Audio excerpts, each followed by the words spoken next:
If you're getting a lot of add to carts but no initial checkouts, this is a big issue, especially if you can't afford to waste money on unprofitable ads. In this video, I'm going to try and solve it for you. We're going to identify why you're getting a lot of add to carts but no initial checkouts, so we can continue to grow our Shopify store. There can be hundreds of reasons why this can happen, but in this video we're going to tackle the 3 main reasons why this happens. So a couple of parameters. You got a good looking Shopify store, you got a validated product, you did your research, and you're pretty confident that you should get orders. Then the first issue you can have is that your checkout button isn't working. It happens to a lot of people that especially are working with AI and integrating AI into the Shopify store, that the checkout button isn't working and that AI broke something, and they are unclear, aren't even aware of this issue. So this store that I've pulled up in here, they have a missing checkout button. So you add a product to the cart drawer opens up, but there is no checkout button. And this can cause, this is like a leaking bucket. This loses a lot of money. So you go and walk through your checkout process on a lot of different devices. Walk through it on an iPhone, on an Android, on an Apple MacBook if you iMac if you have it, a MacBook, a iPad, a tablet. And if you don't have any of these devices, just leave it down in the comments down below, and someone else can check it for you on a specific device if you just request it in your comment. Make sure you really run it through Android, because your ideal customer profile probably is using a Android. The second thing that can happen is your offer is unclear. So what does this illustration mean? Here you can see 3 unique offers: competitor A, B, and C. A is running a square, B is running a circle, and C is running a triangle. How and why is this book referenced here? In this book, it's the showcases the following principle that I've drawn out here, and I've took this principle directly out of this book. You take the offer of your best 3 competitors and you turn it into your own unique offer right here, where you can make sure that you are running the best offer.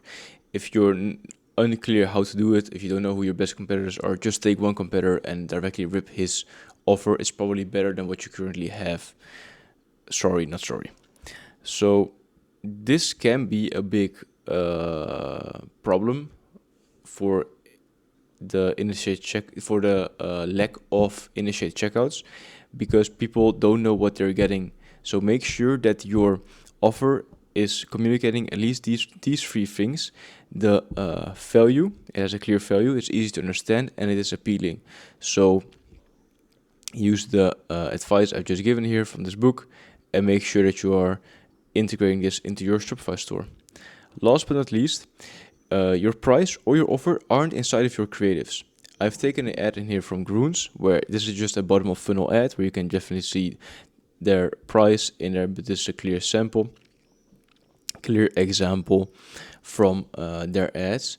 But what happens is a customer likes your product, they like your ad, where you've put your effort into, they like your the video or the image, etc. They click on it and boom, the customer is lost, because the customer isn't interested in your product at the price you're offering it on, or the offer you're offering them on the product page.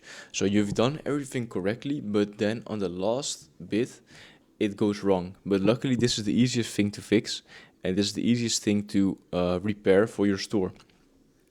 So make sure there's a congruency and a consistency between your creatives and your landing page. So let's say, for example, your creative is blue.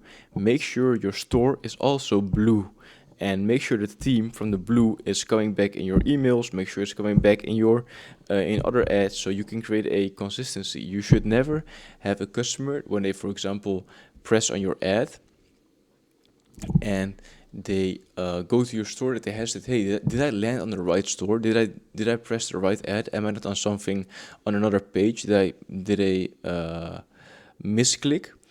If this happens, then you've lost the customer for always and ever.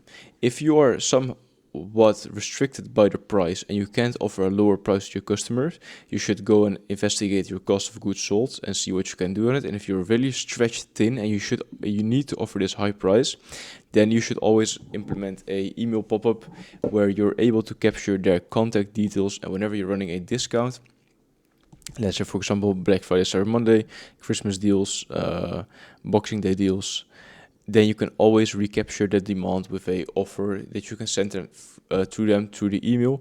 Otherwise, you've just lost the customer for always, and you've paid for eyeballs that you're never going to get back. So, shortly summarized, make sure your whole checkout funnel is working on a lot of devices.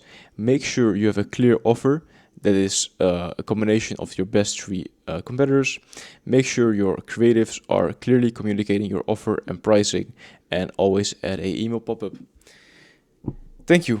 If this video has brought you any value, please share it with someone else, and that's the only thing I'm asking for you. Thank you for your attention, and I hope to see you soon. Bye for now.